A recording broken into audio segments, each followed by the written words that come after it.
دی الله پیغمبر صلی الله علیه وسلم فرمایي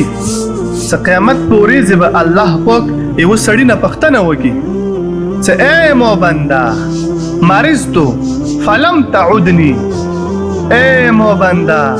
زه بیمار وم تو یې مو پوښتنه نه وکړي دا بنده به ودي چې الله ته خو بیماری نه پوکې ته څنګه بیمار وي موږ ته څنګه پوښتنه کړې وه ته خو بیمار دی نه ته خو مبرع ذات یې نه الله ورته فرمایي اما علمت ان عبدي الفلان مرض تو ته پته نه وه چې مو فلانی بنده بیمار و ګوره فلان ټکه راغلی فلانی بنده بیمار و دا نه مسلمان بنده دا نه نیک بنده نه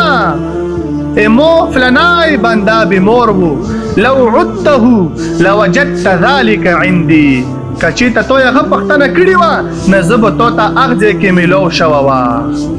امو فلانکي بنده پوښتنه که تو کړې وه دا داسې واله که تو یې مو پوښتنه کړې ده عزتمندو نن یو مسلمان بل مسلمان باندې دا حق ته چې بیمار کورسي وکړه زه به د بیمار پوښتنې ته څه معاشرې کې داسې کېږي کله مالداري خلک بیماران وي به مالدارو خلکو ته بیمار کورسۍ ته ورسه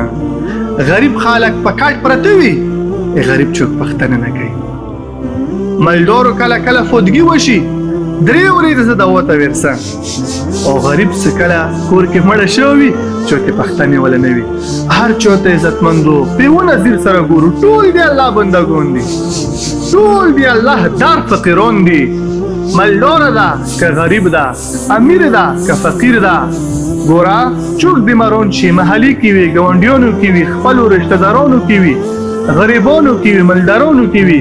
زه الله دې لپاره پښتنه کوم الله په دنیا او آخرت کې متدرجه کوي